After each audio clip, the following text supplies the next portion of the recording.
सावित्रीबाईच्या वेशभूषेत आलेली आहे. त्याबद्दल मी तुम्हाला काही माहिती सांगणार आहे. ती माहिती तुम्ही शांतपणे ऐकून घ्यावी.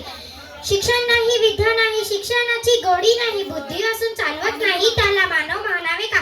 ओळखतात का मला? मी आहे सावित्री, सावित्री ज्योतिराव फुले. सातारा जिल्ह्यातील खंडाळा तालुक्यातील नायगावमधील खंडोजी नेवासे पाटील यांची कन्या. वयाच्या 9व्या वर्षी माझे लग्न ज्योतिराव फुले यांच्यात झाले आणि हळूहळू मला कळायला लागले की ज्या माणसाशी माझे लग्न झाले ना, तो माणूस काही साधासुद्धा माणूस नाही, तर जगाला उजीव देणारा एक क्रांतिसूर्य आहे. पण त्या काळी कसं वयानं उमर ओलांडायची पण पद्धत नव्हती. पण बायाच्या जातीनं कसं आपण बरे, आपलं घर बरे, आपल्या घरातली माणसे बरी, स्त्री पुरुष उज्जनी असा लय भेदभाव होता. त्यावर एकच उपाय होता, जे की आहे शिक्षण.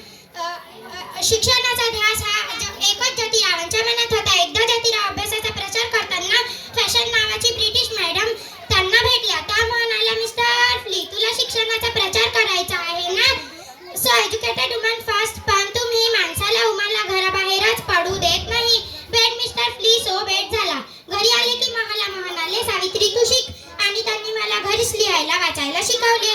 मग मी पुण्यातील मुलींची पहिली शाळा सुरू केली. जेव्हा मी मुलींना शाळेत शिकवायला जायची तेव्हा लोक माझ्या अंगावर दगड मारून फेकायचे, शेण मारून फेकायचे, तरी मी ते सहन केलं आणि मागं हटली नाही. अशीच मी एकदा मुलींना शाळेत शिकवायला जात होती तेव्हा एक माणूस माझ्या समोर आला आणि म्हणाला, ए टवडे, कुठं चाललीस? आधी आमच्या मुली बाळांची शाळा बंद कर, मग जा. मला वाटते की त्याला माहिती नव्हतं आम्ही सुद्धा ज्योतिराव बलवारांच्या पत्नी आहे. अशी घेतली आणि चटकन दिली त्याच्या घरामध्ये आणि म्हटलं, हे आता बोलला, याच्या पुढे जर हे अगदी अजून माझ्या समोर म्हणशील तर मी तुला सोडणार नाही. त्यानंतर विधवा महिला काशीबाई, त्यांच्या मुलाला आम्ही दत्तक घेतले. त्याच्या तुरू चालल्याने कसे आमचे अंगण फुलून जायचे. त्याला वाढवले, मोठं केले आणि डॉक्टरही बनवले. इतक्यात पुण्यात प्लेगची साथ पसरली. आगीत गोळा ऐकून लोक धडगड मरू लागले. मग आम्ही यशवंताला सांगितले, यशवंत आपल्याला दवाखाना उभारायचा आहे ना? यशवंताने दवाखानाही उभारला. जय हिंद, जय भारत.